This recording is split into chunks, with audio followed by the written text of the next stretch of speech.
So, Frankie, the Leafs finally played a real game on Saturday. I'm not talking about a game against like Ottawa or Edmonton with no fans. They played a real game against a real team with fans in altitude. It was a heck of a game, one of the best games of the year so far that they've played. But in saying that, we also had to relive the old epic. It was 4-1. Leafs go up 3-0, then they go up 4-1. They blow the lead. Colorado storms back in the third, ties it up, wins it in overtime. So I ask you, let's start. There were a lot of people after that game just so upset, frustrated, saying that this is a sign that this team is not ready. Are you one of those people, or was it just a one-off, it happens type thing? Yeah, I'm definitely in the it happens thing. Listen, guys, 3 games in 4 weeks. Not to mention they're 4-0-1 in their last five. 21 of their last 25 or 26 games. Like, come on, guys, let's chill here, right? Um, They're playing the I'm not other going to go into this thing about amazing team in the league, right? On the road, that they in beat altitude. they beat 8-2 a few weeks back. Exactly. I was going to get to that. This is the reason why Colorado has such a great home record because they're playing a mile, literally a mile high. It is definitely a home advantage. But listen, I also think it was one of those games where you get to see a lot of positives more than negatives, even after a loss. You're getting contributions from other guys named Matthews and Marner. And I'm looking specifically at a guy who I'm not really a big fan of, and I'm happy that he's proven me wrong. And Alex Kerfoot. I think Alex Kerfoot is having a great year so far. And what I like about him so much, especially lately, he literally is the definition of a guy who can play up and down your lineup. And what he's done this year is he's produced on every line he's played on. And he's never played with Matt. To my knowledge, I don't think I've ever seen him with Matthews. And he fit in there like a glove with Bunting and Matthews. And I believe 4 assists the game before, threw up a couple points with Matthews and Bunting here. Like very impressed with that. And you're going to need that come playoff time. He's probably going to play on the second or third line come playoffs. So that was pretty good to see. So again, yeah, a lot of positives out of that as well. Like Campbell was just when you think that guy can't do any more. Yeah, he let a couple soft ones in, but again, 50 shots on goal. They weren't playing great in front of him. So battle tested. What you're going to get from these guys because you have a goalie that can keep you inward to get an outshot. And I'm hoping you get a positive out of a negative. Which if I'm Kyle Dubas, I'm looking at this and I'm saying, okay, Colorado's figured this out. They're putting their top line every time Muzzin and Hall are on the ice, which means they can't move forward with Justin Hall in the top four. I think it's obvious that was a game that exposed them more than anything, and I'm really hoping they're looking at a defenseman because that was a perfect example of just what not to do in a big game like that. Because again, you play a team like Boston, who's going to throw out that top line all the time. The Panthers, they're going to go after that pairing, so the Leafs need to shore that up somehow. And I don't want to just pick on Justin Hall because, yes, he hasn't been the same as last year, but let's not forget Jake Muzzin hasn't been exactly great either, which has brought, probably his play is what brought Justin Hall up a bit. But when Muzzin's not playing to his capabilities, then Hall's not able to play to his capabilities. So I think both of them haven't been great. And yeah, I do think that's their number one priority. If Colorado's seeing it and we're seeing it, that Leafs management is seeing it and they're going to be looking for someone to shore up that top four. But not only that, it gives them more depth on that defensive blue line because you're going to have injuries. You need at least 7 good defensemen in the playoffs, maybe 8. And that pushes him down. If Hall does stay somehow, it pushes everybody down to where they should be. That's right. Know what I mean? And that's exactly what you're hoping for because even having him as a 7th D, like there's worse options out there. You know what I mean? So yeah, I agree 100% there. All right. So Frankie, I want to ask you if your number one need is a top 4 defenseman, those are going to be highly sought after this trade deadline for sure. A lot of teams are going to be looking for those. The Leafs really only have 3 picks in next year's draft. They have their first, They have their second, and I believe they have a seventh. I'll have to fact check that. Yeah.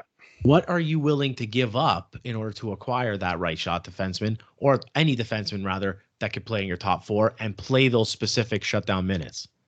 Well, the good news is they don't really have to take it from next year's draft. I've seen them make trades from, the especially if you know that it's going to be a pretty deep draft. I've seen trades where they've made deals in the 2023 draft, etc. But I'm going to go in a different direction. Dubas has done a great job of acquiring and hitting on, so far hitting as in, doing well in their respective leagues, guys in the fourth rounds, fifth rounds, third rounds, and they seem to be pretty deep on the left side.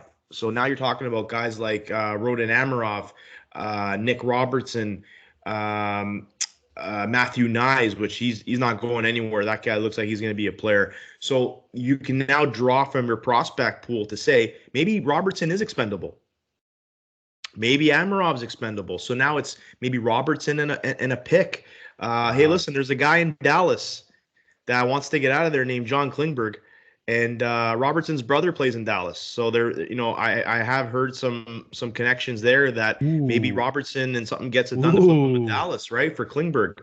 And possibly a goalie too that might be away from shedding Mrazek's contract. So I've heard that. I think the guy that they should go out and get is Damon Severson from New Jersey. I think that's a style of guy they should go after, and I think they have the draft and prospect clout to get that done. So I haven't watched Severson enough to know. Maybe you have, so I'll ask you: is Severson a defenseman who you can play in the final minute and can shut down the other team's top players, but also stick to this team's MO and be able to skate and move the puck? Because I don't want a guy that's just, he's a defensive defenseman who just going to take the puck, shoot it off the glass and out. Because I don't think that helps his team either. 100%. This guy is arguably New Jersey's most complete defenseman. I said on the offensive and defensive side, because obviously Dougie Hamilton's there, Subban's there, so pure why offensive do they guys. Him, then? Well, it's coming down to they have guys coming up too for contracts. Obviously they have the Jack Hughes there. They're obviously going to draft more guys in the top 10, right? So they're trying to accumulate more, and there's a possibility that he doesn't want to stay. So there's rumblings that he doesn't want to stay in Jersey. So he's got one more year left on his contract. Okay. If you get the right return, why wouldn't you? His name's been out there. It's not like it's saying he's not going anywhere. His name has been out there. So I'm not just pulling this name out of my head, or else I'd just say Cale Makar. But we all know that's not going to happen. That would be sweet. Yes. I think he's on pace for like over 40 goals this year as a defenseman. That'd be insane. It's ridiculous. It's ridiculous. What a talent. Yeah. And another thing, Jacob Chikrin ain't happening. So let's just stop that conversation. That one. It starts. All right. Before we go, Frankie, so there's been rumors today that Evander Kane, who is recently just, I wouldn't say, I guess, released from his contract.